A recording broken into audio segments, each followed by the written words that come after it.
In basketball, a unicorn basically pertains to someone who plays with a skill set which doesn't usually match his frame or size, and we've definitely seen a lot of them out there in recent memory, most of them being big men coming from Europe. Well, the thing is, these types of bigs just seem to keep evolving each and every time.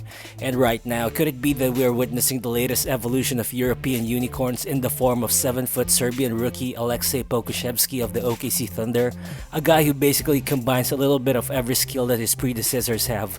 And it's definitely hard to dispute that claim, as Pokusevski can score the ball like a wing, handle and pass the ball like a point guard, while also having the rim protection instincts of a big man. But coming into the NBA as the 17th overall pick in the 2020 draft, despite his unique skill set, Pokusevski was labeled as a guy with huge boom or bust potential because of his obviously underdeveloped frame and raw physicality. But just recently, he became the youngest player in NBA history to score at least 20 points, grab at least 10 rebounds, and drain at least 5 3-pointers in a game. While he doesn't put up those kinds of numbers consistently yet, but for a guy who is currently the youngest player in the entire NBA who's also considered a project, those numbers definitely aren't bad. And if any, I think it could actually be an indication of his potential statistical dominance in the future. So what's good guys, it's Rero Balls here, and today we'll dive deeper into Aleksej Pokusevski and his game, his skill set, and what potentially makes him the most intriguing young player in the NBA right now. Well, does he really have the makings of a future NBA star, or is he just going to end up as a bust? But before we move on, make sure to hit that like button if you happen to enjoy this video. It only takes a second of your time, but it helps the channel a lot and it will be much appreciated. So let's get to it.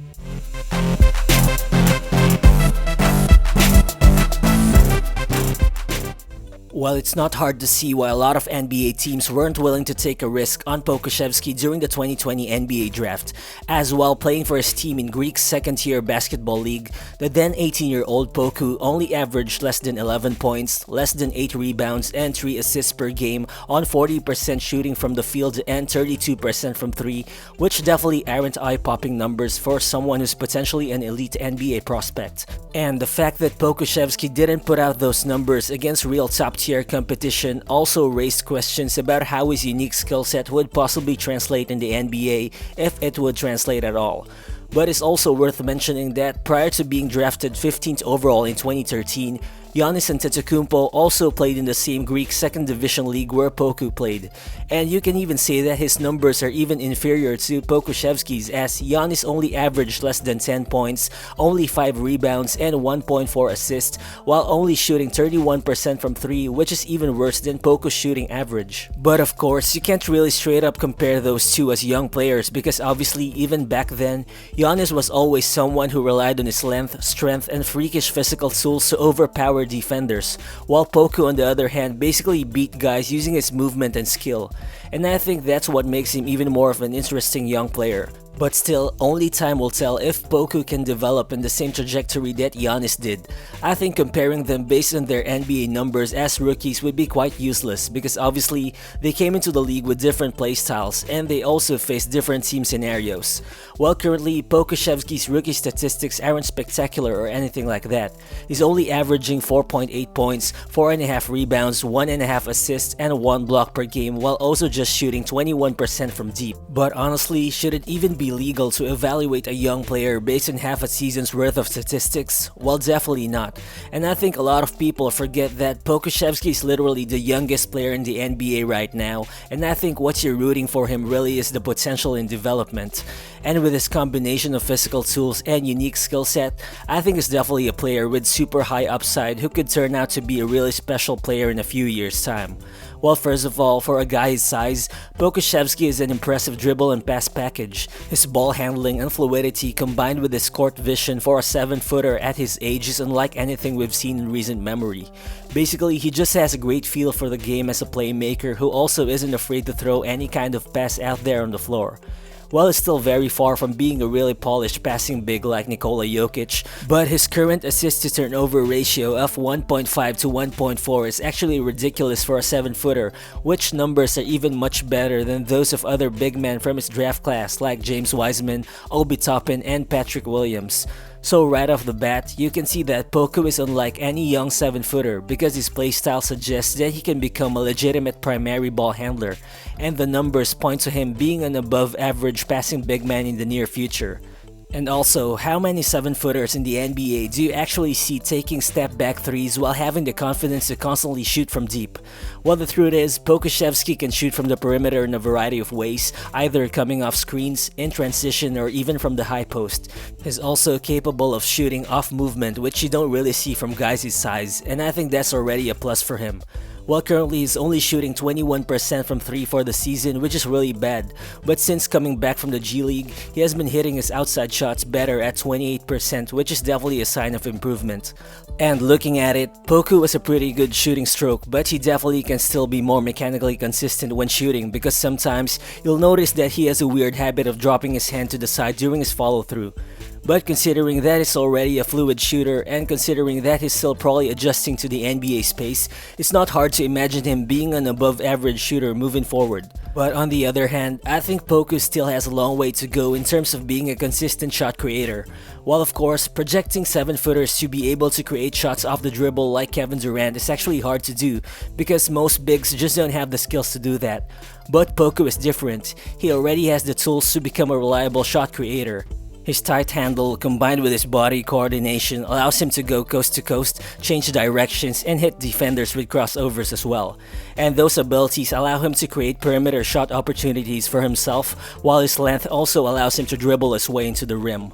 While I'm not saying that he would become like KD because that's ridiculous, but Poku definitely already has the tools to become a legitimate pick and roll ball handler in the future who can create problems both as a passer and as a scorer. And I think it's just a matter of how good he can develop into being one or the other because for real, the guy is straight up 7 feet tall but he moves like he's 6'7" or something, and that's just ridiculous. And also, I think one part of Poku's game which often comes unnoticed is his defense, or at least his potential in that end. Well, the guy has a 7'3" wingspan and his elite physical tools combined with his good instinct and timing will only allow him to be a really good defender moving forward. While currently, Poku's 1 block per game ranks first among all rookies, and watching him play, there are times when it's actually not hard to project him as an above average rim protector moving forward. Well, I think Poku doesn't really have great lateral quickness, but based on the eye test, you'll see that he's still quick enough to defend guards and wings in the perimeter despite him being 7 foot tall. While his thin frame will be a problem if he wants to defend bigger guys in the paint moving forward, and personally, I have doubts as to whether he would even grow to be big enough to be a real low post defender in the future because of his natural body frame. But I think even if that doesn't happen, he can still develop to become a steady help defender and rim protector at the very least, like a skinnier and much taller version of Boris Diaw, if that makes sense. But right now, the tools to become a good defender are already there, and how good he would become on that end will depend on how good of a team the Thunder will be in terms of utilizing him as a team defender.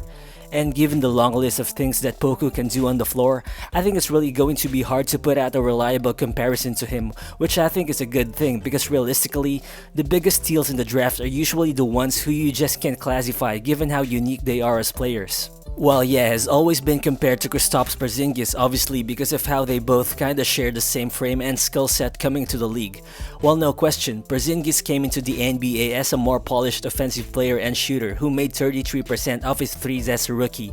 But it's really hard to predict if Poku would grow at the same rate as a shooter because if you look at it, despite him being decent from behind the arc, Porzingis as a rookie only took 27% of his shots from the 3-point line.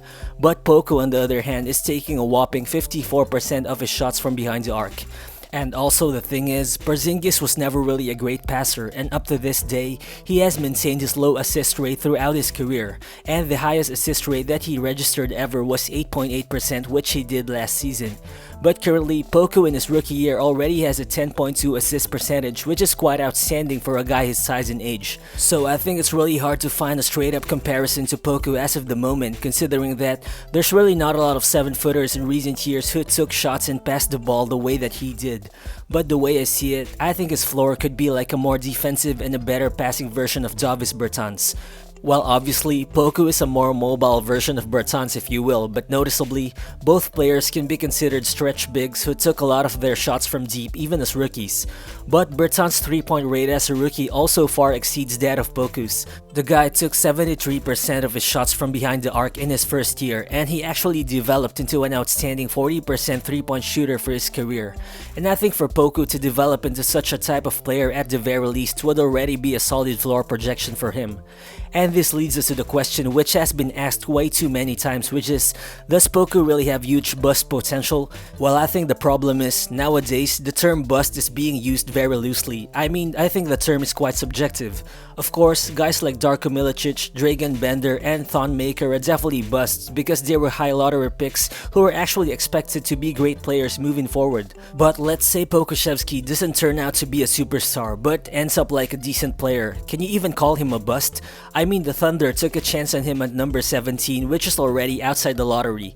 And it's not like people expected him to be good from day one either. I mean, everyone knows he's far from being a finished product.